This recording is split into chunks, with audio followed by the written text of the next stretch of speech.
വീഡിയോയിലേക്ക് സ്വാഗതം. സോ മറ്റൊരു സീരീസ് ആണ് ലേണിംഗ് ഫൈവ് പ്രഡിക്ഷൻ. അതായത് ഓണം എക്സാമിന് ഇംഗ്ലീഷിൽ നിന്ന് ചോദിക്കാൻ സാധ്യതയുള്ള 60 മാർക്കിൻ്റെ ഷുവറായിട്ടുള്ള 60 മാർക്കാണ് ലഭിക്കാൻ പോകുന്നത്. സോ വീഡിയോ മുഴുവനായിട്ട് കണ്ടെന്ന് ഉറപ്പ് വരുത്തുക. ചാനൽ ഇഷ്ടപ്പെടുകയാണെങ്കിൽ ലൈക്ക് ചെയ്യുക, ഷെയർ ചെയ്യുക, നല്ല കൂട്ടുകാർക്ക് എന്ത് ചെയ്യുക, ഷെയർ ചെയ്തിട്ട് അവർക്ക് സബ്സ്ക്രൈബ് ചെയ്യാൻ നിങ്ങൾ പറയാം കേട്ടോ. ഓക്കെ, നമ്മൾ കിടക്കണം. അതായത് പ്രൊഫൈലിൻ്റെ കേസിൽ ചോദിക്കുകയാണെങ്കിൽ ഈ ഒരു 4 ആൾക്കാരിൽ മിക്കവാറും ചോദിക്കാൻ പോകട്ടില്ല. എൻ്റെ തിരക്ക് അത് ബ്ലൗവിൻ്റെ വിൻ്റെ എഴുതിയ ഓദറിൻ്റെ ആയിരിക്കും എന്ത് ചെയ്യുക, പ്രൊഫൈൽ ചോദിക്കാൻ 6 മാർക്കിന് ചോദിക്കാൻ സാധ്യതയുള്ളത്. അത് പഠിച്ചിട്ട് നിങ്ങൾ ഉറപ്പ് വരുത്തണം. പിന്നെ നോട്ടീസിൻ്റെ കേസിൽ വരികയാണെങ്കിൽ ഏതാണെന്നറിയോ, പ്രോജക്റ്റ് ടൈഗറോ അല്ലെങ്കിൽ പുറത്തു നിന്നുള്ള ഏതെങ്കിലും ഒരു നോട്ടീസ് ആയിരിക്കും ചോദിക്കുക. അതായത് പ്രോജക്റ്റ് ടൈഗറിൽ നിന്ന് ചോദിക്കുകയാണെങ്കിൽ ആ ഒരു ബേഡ്സിന് വേണ്ടിയിട്ടുള്ള ഒരു നോട്ടീസ് ആയിരിക്കും ചോദിക്കാൻ സാധ്യതയുള്ളത്.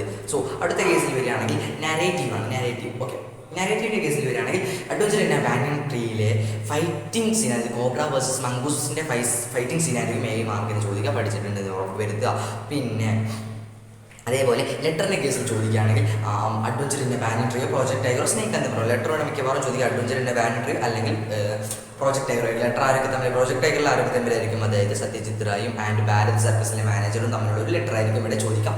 സാധ്യത 6 മാർക്കിന് കൂടുതലുള്ളത്. പിന്നെ ഡയറിയുടെ കേസിൽ നോക്കിയാൽ ഡയറി എൻട്രി എന്നായിരിക്കും ക്വസ്റ്റ്യൻ പേപ്പറിൽ കാണാം. അതാണെന്ത് അഡ്വഞ്ചറിൻ്റെ ബാനിയൻ ട്രീയോ പ്രോജക്റ്റ് ടൈഗറോ തമ്മിലുള്ള ഇവർ രണ്ടുപേരും ഏതെങ്കിലും ഒരാളുടെ ഡയറി ചോദിക്കാം. സാധ്യത കൂടുതൽ അഡ്വഞ്ചറിൻ്റെ ബാനിയൻ ട്രീയിൽ ആ ഒരു 3 വൈറ്റ് സ്റ്റുഡലിനെ കണ്ടതിന് ശേഷമുള്ളൊരു ഡയറി ആയിരിക്കാം ചോദിക്കാൻ സാധ്യതയുള്ളത്.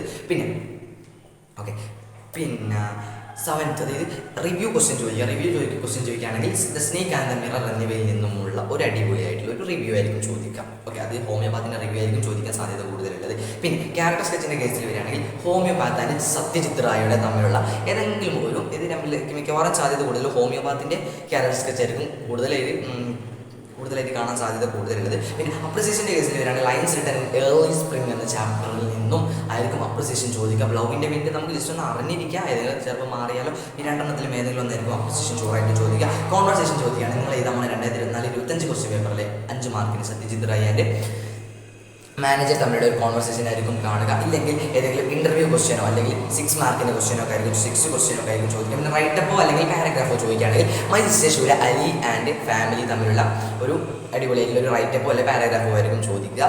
അതേപോലെ അവസാനമായത് സമ്മറിയുടെ കേസിൽ ചോദിക്കുകയാണ്. Adventure in A banyan tree, project tiger and snake എന്ന പേരിൽ ചോദിക്കാൻ സമ്മറി കൂടുതലും ചോദിക്കാൻ സാധ്യതയുള്ളത് അഡ്വഞ്ചർ ഇൻ എ ബാനിയൻ ട്രീയും അതേപോലെ പ്രോജക്റ്റ് ടൈഗറും തമ്മിലുള്ളൊരു സമ്മറി ആയിരിക്കും ഇവിടെ 7 മാർക്ക് ചോദിക്കാൻ സാധ്യത. ഗ്രാമറിൻ്റെ കേസിൽ വരാൻ 21 മാർക്ക് തന്നെ വിടുന്നുണ്ട്. ഏതൊക്കെ report, speech, prize, verb, editing, conversation, non prize, choose spices, ഇത്രയും 5 കാര്യം പഠിച്ചത് നമുക്ക് ടോട്ടലി. ഈ ഒരു ടോട്ടൽ ഇതിപ്പോൾ പറഞ്ഞ എല്ലാ ക്വസ്റ്റ്യനും പഠിക്കുകയാണ് 81 മാർക്ക് ഇവിടെ ഷുവറായിട്ടും കിട്ടും. സോ എന്ത് ചെയ്യാം, ഇത്രയും കാര്യങ്ങളൊക്കെ അറിഞ്ഞിട്ടുണ്ട് എന്ന് നിങ്ങൾ ഉറപ്പ് വരുത്തിയിട്ട് മാത്രം ഓണപരീക്ഷ ഇംഗ്ലീഷിൽ പോവുക. സോ അടുത്ത വീഡിയോ നമുക്ക് വീണ്ടും കണ്ടുമുട്ടാം. അതുവരെ